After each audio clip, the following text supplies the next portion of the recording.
And I know the story of the meteoric rise of unicorns is very inspiring, and it also has captured the imagination of many founders today. But the story of the investors that handpicked these unicorns even before they became unicorns is actually an amazing tale of strategy, challenges, and special insight as well. And for this panel, we have invited investors that have invested in startups that have now become the unicorns that we know today. So first, everyone, please put our hands together and welcome our moderator, Henny Senders from the Financial Times. Thank you so much for being our moderator. Just a little bit about her. Now, Henny's work has received recognition from the Overseas Press Club, and she was a finalist in the National Magazine Awards, and her book on India was published by Oxford University Press. Henny, thank you so much. Hey, but you know, if it's good stuff, it's very timeless. It's evergreen, right? So it doesn't matter as long as it's good. And I just want to say thank you so much for being our host today. And also, everyone, let's give a big round of applause to our important guest today. Right next to her, we have Chibo Tang, who is a partner at Gobi Partners China, and David Chang, the managing partner at Mindworks. And also, last but not least, joining us virtually on Zoom, we have William Bao being general partner at SOSV. Hi, William. Hi, how are you? Great. All right, everyone looking good. So they all have invested in unicorn companies, and today they will give us some insights in terms of their journey and their strategy for picking these unicorns. So I'm not going to take up the time anymore. I'll leave it to all of you. Thank you so much. Thank you so much. It's a pleasure to be here. I'm learning with all of you from my panelists. I have to confess to all of them that years ago, I went up to Beijing and I met with Yiming at ByteDance through Sequoia. And I came back to Hong Kong and I said to Sequoia, I don't understand this. What's the barrier to entry? What's the moat? I had no idea. And Sequoia was saying, this is going to be one of our most lucrative companies ever. It's going to be a Meituan. It's going to make us more money than Google. And I was like, but there's no barriers to entry. Where's the moat? Now, I was so proud of using these terms. I had no idea how good the personalization would be at ByteDance. You know, and I compare it to, say, a Netflix. Netflix seems to think I'm a pathological murderer. I don't understand why they recommend to me what they do. But anyway, we're going to be talking to three very, very early stage investors. So at that point, very little information, a lot of intuition. It is such a small world here that in talking to Chibo yesterday, I mentioned that in yesterday's FT, I had written about one of his companies, Airwallex. So let's start with Airwallex. Airwallex just did its D round in April, $160 million, but you'd been there all along. What attracted you to Airwallex? Yeah. All those years ago. It's a very young company, but still a long time ago. So I actually saw that, you know, they celebrated, you know, one of their anniversaries recently. I mean, I think that they're a little bit over 4 years old now. Yeah, I mean, just 4 years from nothing basically into a, you know, nearly a $2 billion company. I mean, that's the level of growth that and the speed of kind of growth that we can see in the internet space. I met Jack like very early on. We actually founder based in Melbourne. Yep. Jack is the CEO, co-founder of the company. He started the company in Melbourne, but you know when he decided to raise money from institutions, he actually came out to China because there weren't so many venture capitalists in Australia at the time, and so he envisioned that the future market opportunity would be in China, would be in the rest of Asia.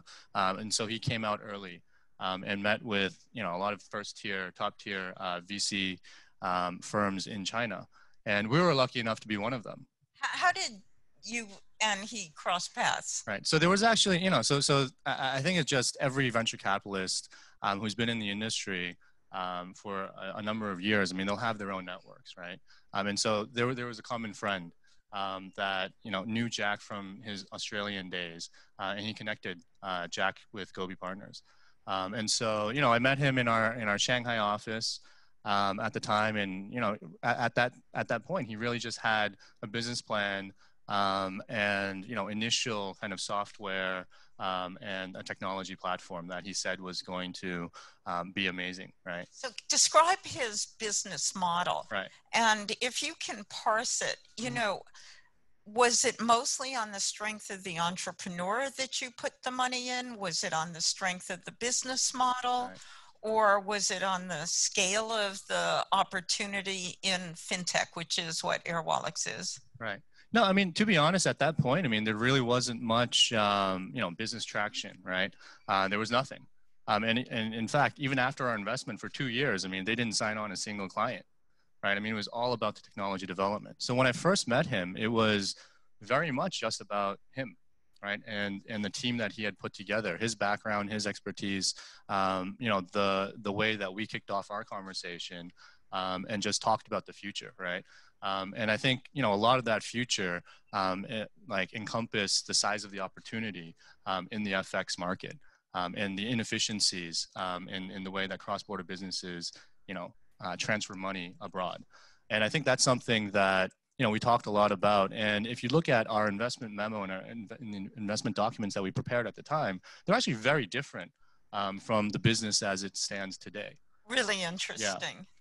Yeah. And yeah. So like it started off as like a purely FX business, right? It was like a FX platform to help, you know, businesses you know, do foreign exchange across borders, and starting these are off, small and medium-sized businesses who are raped and pillaged by the banks.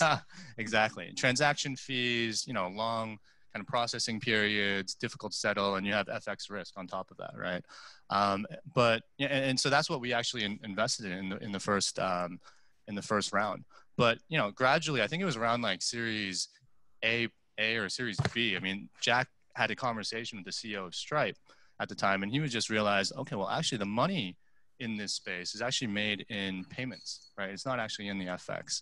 FX, you can get a lot of kind of transaction volumes, but if you want to create like a lasting company with, you know, sustainable value, then you have to get into the payment space. So that's when he began to change.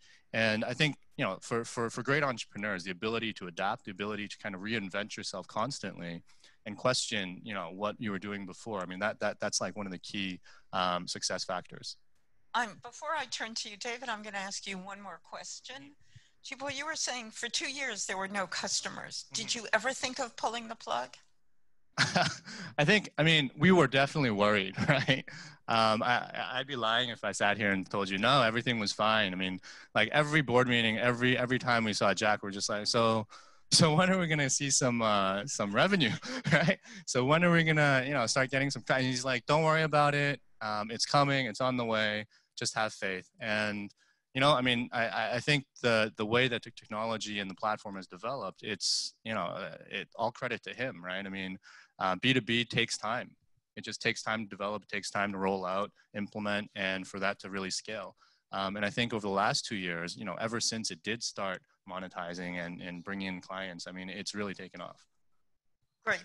David, I'm going to turn to you. You know, everything we're talking about now is in the context of COVID. You have some very quirky kinds of due diligence techniques that we were talking about last night. Can you talk about what it's like doing due diligence today compared to 6 months ago? Well, and what you're looking for in the entrepreneur when you invest very, very early, so you really have very little information? Yeah, to simply put in short answer, just a lot of Zoom.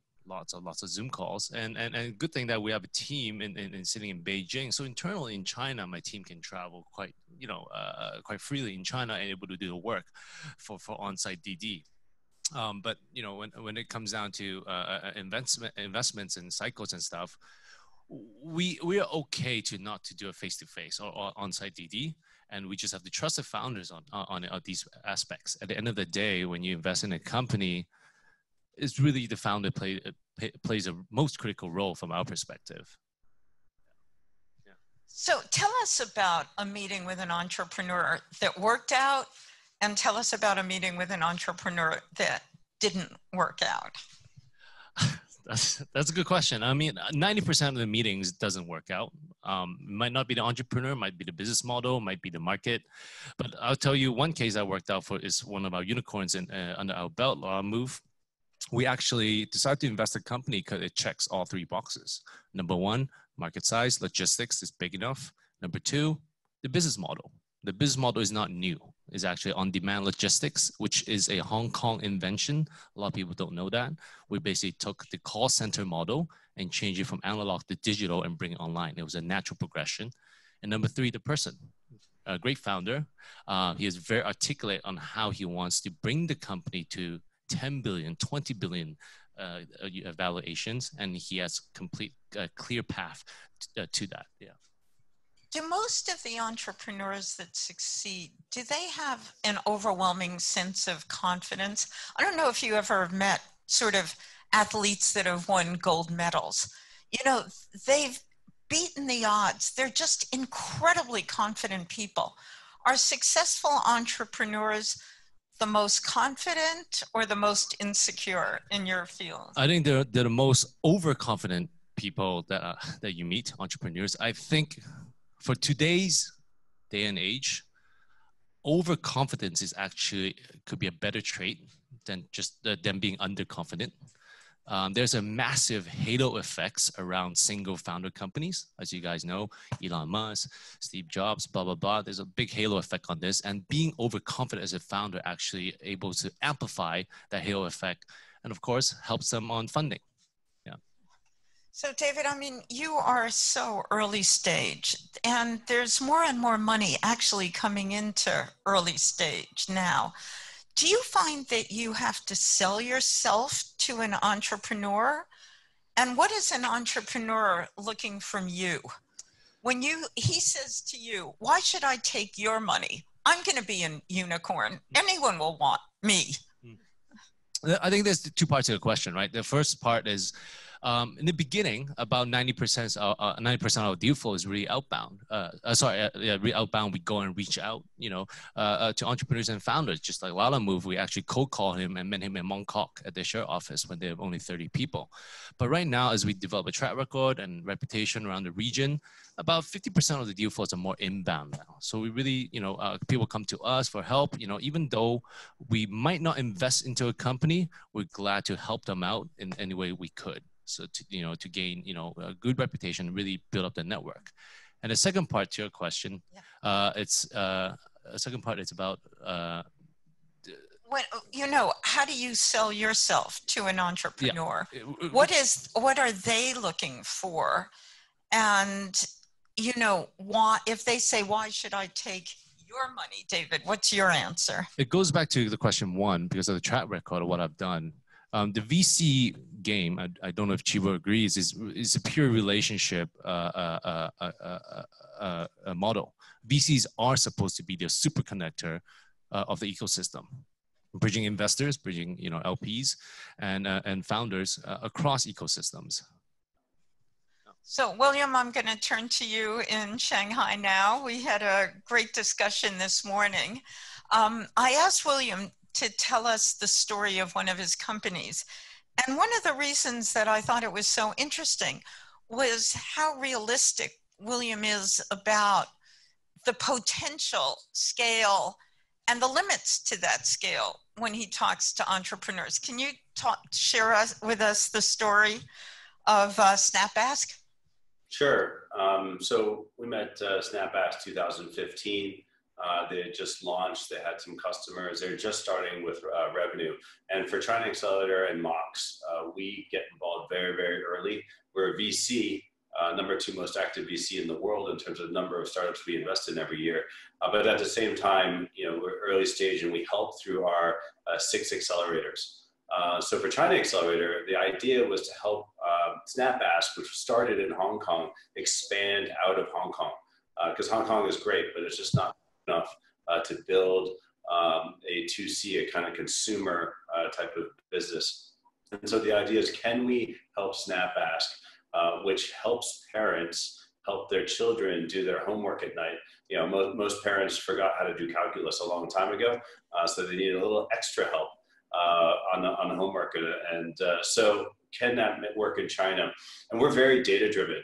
You cannot use your gut instinct like Silicon Valley always advises when you're going into a new market, because your gut instinct will take you in the wrong direction. So we came into China, did a lot of experiments, and what we figured out is that China was the absolute wrong market for SnapAsk to go into. Very simple data. We were spending, dollars in China and making a lot less money. Right. I mean, that is so counterintuitive because, on this side of the Pacific, so much of the competitive advantages will take you to China, right? What was the company's response when you said China is not plan A for you guys? Well, actually, they discovered it themselves. So we brought them to China. We ran the experiments. We did the interviews. We're very data driven, right? And so we don't tell entrepreneurs what to do. We actually just got real data, and it does not make any sense to spend $1 to make 10 cents, right? But on the flip side, in other markets where they're going into Taiwan and then Thailand and Korea and others, they're spending $1 and making many dollars, right? And that's the type of unit economics you want.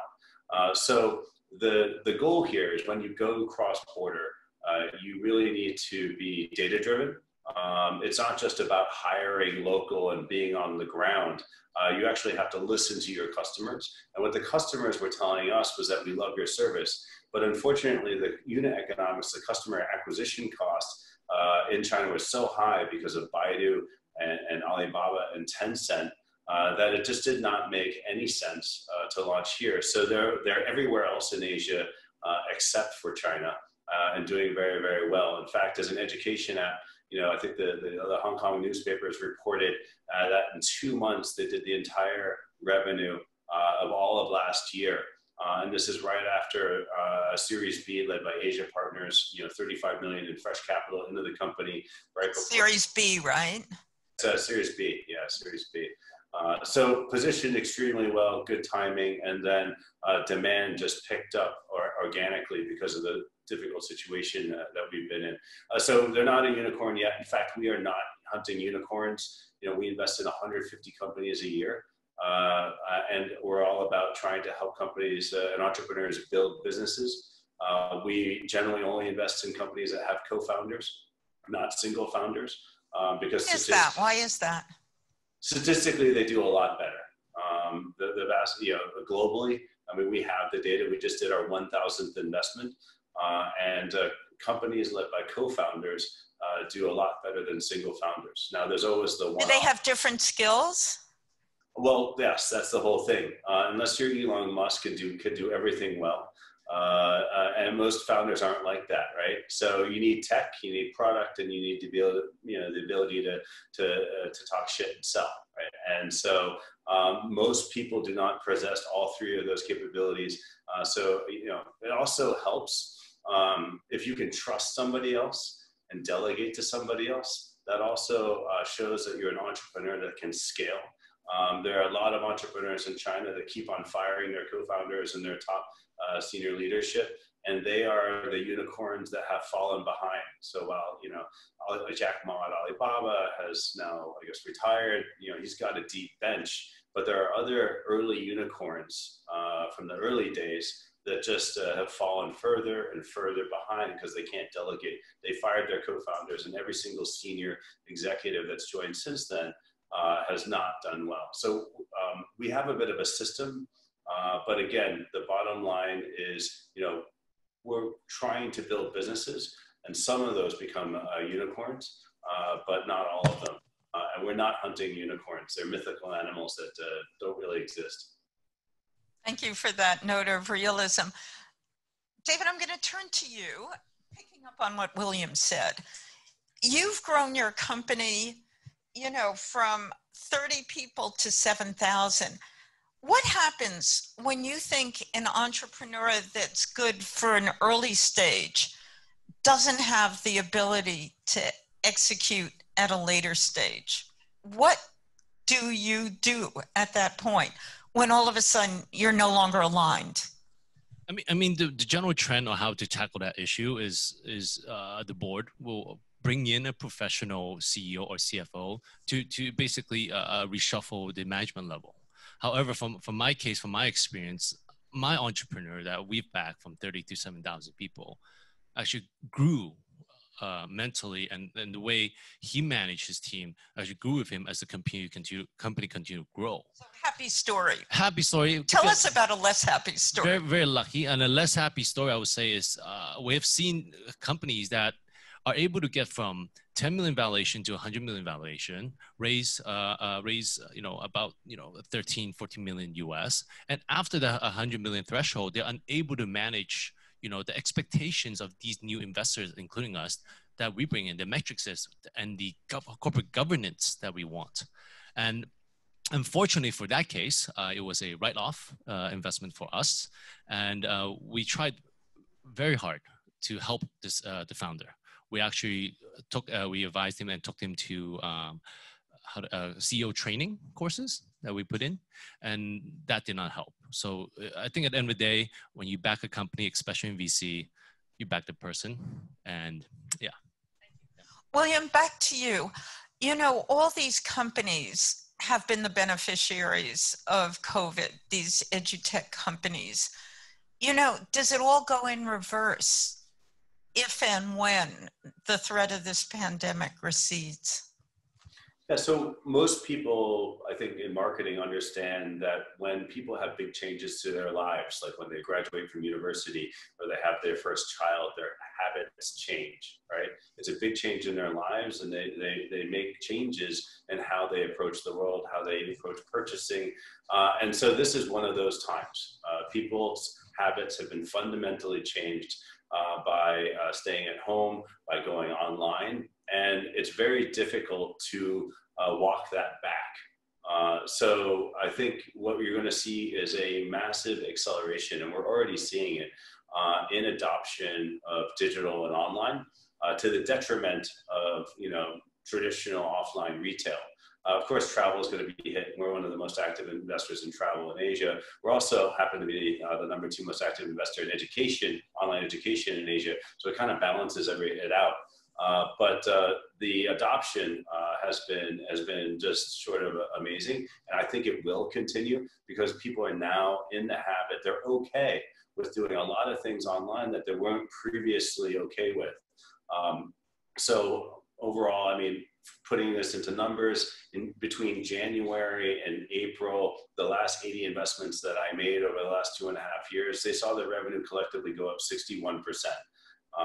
And usually in a recession or in a lockdown time, you don't see that type of growth over 3 months. So overall, we think that the economy is going to be a major concern for all of our companies. Things are going to be tough. But that said, the digital companies are major beneficiaries of this change, and we think that's here to stay. Thanks. Doubling down. So I'm going to ask this question to any one of you that wants to take it. So I have spent a lot of time on Luckin, and there are investors that came in very, very early on, A, B rounds. It went public very quickly from inception to going public in 18 months. Is it possible for an investor who grew up alongside a company to know that there is fraud? Or no? Is it very hard in a tech company to be aware of when a company crosses the line between subsidizing sales and making them up? Chibo, you want to answer that? Always a tough one, huh? Thank you. No, I feel like it really depends on the investors, right? Because at the end of the day, every investor and every investment firm will have their own style in terms of how hands-on they are with their portfolio companies, right? And that will be a factor of how big their fund is, how many portfolio companies are managing, how big their team is, right? At the end of the day, if you're an early stage investor and you're investing in companies that are growing at a very rapid pace, and at the same time, they're raising new rounds of financing, bringing in other investors that are supposedly also bringing in new sets of eyes. you know, it stands to reason that at some point the earlier stage investors will be, you know, they may like take their foot off the proverbial pedal, right? I mean, they may say, okay, well, there's so many people at the table. There's like, you know, 7, 9, whatever it is, number of board members now. Maybe, you know, they'll be doing a lot of this work and helping the company make sure that they're doing everything correctly going forward. And so, you know, I guess it could be reasonable, but at the same time, if you're an early stage investor, you're also supposed to be the one putting in the right corporate governance, right? You're also supposed to be the one putting in the right systems to ensure that the company is doing the right thing. And that's what, you know, your branding brings to the company. And that's what, like, a lot of the later stage investors, when they see that, you know, Gobi Partner is an investor, they would have that peace of mind, right? So I think it goes both ways. And an entrepreneur should want an investor that gives him legitimacy. Right. It goes back to your question when you asked earlier what value, for example, Mindworks can bring, you know, to entrepreneur, right? Because the entrepreneur is in such a huge pressure to generate revenue and GMV that corporate governance is definitely not a priority for them. So as investors, we have to continue to remind them of these, you know, governance and put them in place. Yeah, William, you want to add anything quickly? Early stage investors, we bring in one of our EIRs. We call her the cleaner. She comes in with the 2 duffel bags of acid and makes all the dead bodies disappear. And then we really try and help the companies put in the basics of corporate governance. But on top of that, we're also putting our SDKs inside of all their apps. So we know exactly what's going on there, full transparency. And our model for Mox is free user acquisition. So it's very difficult to hide a bunch of fake marketing when you're not doing any marketing. You know, one of our Hong Kong companies, Travel Plan, last June they had 0 users and 0 GMV. By November, there were 24 million users and 500,000 in GMV a month with 0 marketing spend. Now they're 45 million users. Again, so it doesn't, when you're not paying for marketing, when you're not spending tons of money, it's very difficult to hide. One final question for you, and then I'll have a final question for you both because we're running out of time. You know, you're spending time looking at a great deal, many different markets. You had referred earlier to how crowded China is. Do you think these big giants are suppressing innovation in China and you'll find more interesting startups in less evolved ecosystems in Asia? Well, I think the big guys are suppressing innovation across the world. You know, Google, Facebook, Amazon, Ali, Tencent. You know, the big are getting bigger and the smaller are getting crushed. And so one of our roles in terms of customer acquisition, we have an ecosystem of startups that all work together. We cross-promote for free. So free user acquisition in return for revenue share. So I think the rules are stacked against the entrepreneurs. We're trying to change those rules, do something fundamentally different. And most people trust us because we're not trying to create our own super app. We're a VC fund. Thank you. Chibo, what do you think of what you just heard from William? Well, I don't know. I always like to offer other perspectives, right? I feel like, you know, like the big guys out there, I mean, they can do a lot to try and suppress innovation or try and suppress like startups from coming up and, you know, introducing new business models. But at the end of the day, I mean, how successful can they be, right? Innovation is like, I don't know, it's like water, right? It just flows through your fingers. And it's gonna rise to the surface, whether you like it or not. If Alibaba were successful or in any way in like kind of suppressing innovation, there wouldn't be a Pinduoduo. There wouldn't be like, you know, other platforms out there, right? There is not going to be a winner or like a winner takes all in like a lot of these markets. And I think that, you know, successful entrepreneurs or driven entrepreneurs will always find problems that can be solved. So David, I mean, all investors are agnostic, but you know, will you be looking at completely different sectors going forward? If we were to do this again, and hopefully we will in 2 years, say, will your portfolio look very different? Will there be different sectors that you will focus on? For example, you know, I'm very focused on biotech these days for obvious reasons. Yeah, no, in the short answer, no. I think we want to be a general specialist in some way of the fields that we are already covering, that we know very well for the last, for the last 6-7 years of deployment. And we generally want to stick with that and actually seek opportunities based on proven models that we've learned across the region. So something that's proven in China, I want to bring it to, say, Thailand and scale over there.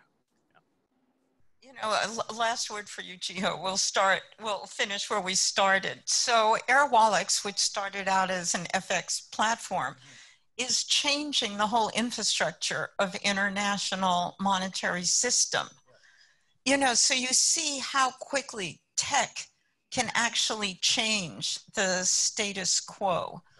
How different will the world of money look in 2 years' time, do you think?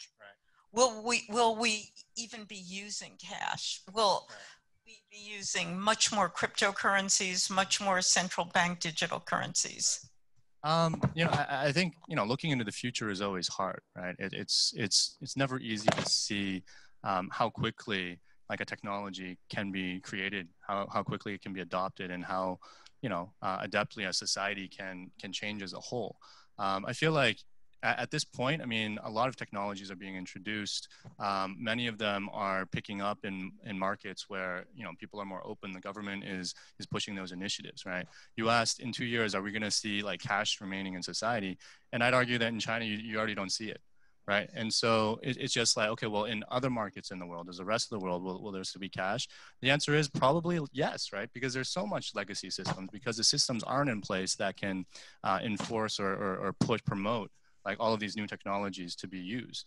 And so I think it will really be a factor of, the frameworks and the governments and just everyone in the ecosystems working together to push technology and society forward. Great, thank you so much. You know, all of us sort of live in a world where we're bouncing across the Pacific, but as that becomes more and more difficult, I think we're so lucky to be on this side of the Pacific, which is really leapfrogging. Thank you so much. Thank you. Thank you. Thank you, Henny. Thank you, Chibo. David, William, thank you so much for joining us in person and online. Big round of applause again. That was great.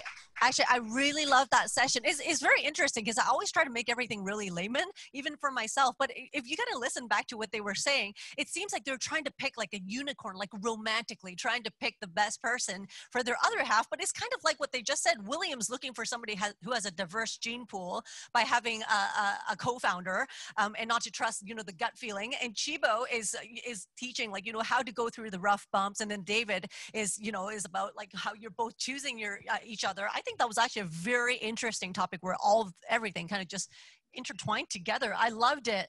And yeah, definitely a lot of missions and a lot of different thought processes for picking the unicorn.